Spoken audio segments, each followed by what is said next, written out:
Editorial dictation speed 100 शब्द प्रति minute. Ready start. सभापति महोदय, बड़ी तादाद में विपक्षी सदस्यों की गैरहाजिरी में कानून बनाया जाना विधायिका के लिए ठीक नहीं जान पड़ता। भारत के मुख्य आपराधिक कानूनों की जगह लेने के लिए संसद ने अपने मौजूदा सत्र में 3 विधेयक पारित किए। इस दौरान 140 से ज़्यादा सदस्य गैर हाजिर रहे।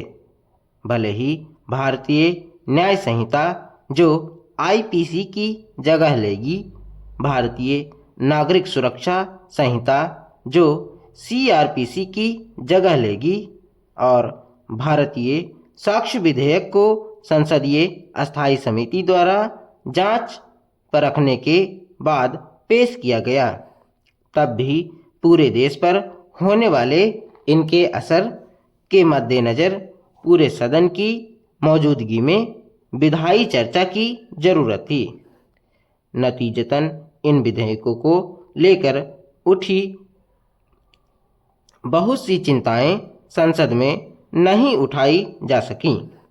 नई संहिताओं का एक बहुत स्पष्ट पहलू यह है कि धाराओं की क्रम संख्या में बदलाव को छोड़ दें तो मूल कानूनों की ज़्यादातर सामग्री और भाषा को बरकरार रखा गया है। हालांकि केंद्रीय गृह मंत्री अमित शाह का यह दावा है कि आईपीसी, सीआरपीसी और एविडेंस एक्ट की औपनिवेशिक छाप को एक विशुद्ध भारतीय कानूनी ढांचे के जरिए हटा दिया गया है। उनका यह कथन सही नहीं जान पड़ता, क्योंकि इस देश में जिस तरह से पुलिस काम करती है, अपराधों की जांच होती है और लंबे मुकदमे चलते हैं, उसमें इन नई संहिताओं से कोई बड़ा बदलाव होता नजर नहीं आता। बीएनएस में जो सुधार हुए हैं उनमें पुरानी पड़ चुकी राजद्रोह की धारा को हटाया जाना, यानी सरकार के खिलाफ असंतोष भड़काना या उसे नफरत या अवमानना की जद में लाना अब जुर्म नहीं है। और मॉब लिंचिंग व्यक्ति की नस्ल, जाति, समुदाय, लिंग, भाषा या जन्म स्थान के आधार पर मार डालने या गंभीर चोट पहुंचाने जैसे घृणा के अपराधों सहित को एक अलग जुर्म के रूप में रखा जाना शामिल है।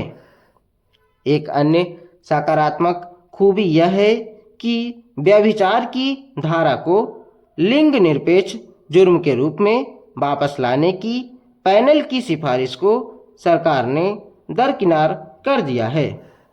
इस धारा को सुप्रीम कोर्ट रद्द कर चुका है।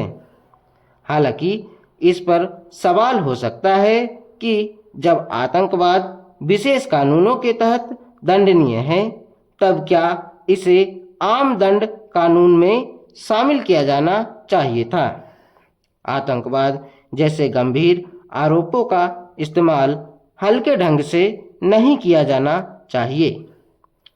प्रक्रियात्मक पहलू पर बात करें तो कुछ स्वागत योग्य खूबियां ये हैं कि जुर्म कहीं भी हुआ हो, पुलिस अधिकारी द्वारा एफआईआर दर्ज किए जाने का प्रावधान है और तफ्तीश में फॉरेंसिक विज्ञान और तलाशी व जब्ती में वीडियोग्राफी के इस्तेमाल को बढ़ावा देने की कोशिश की गई है।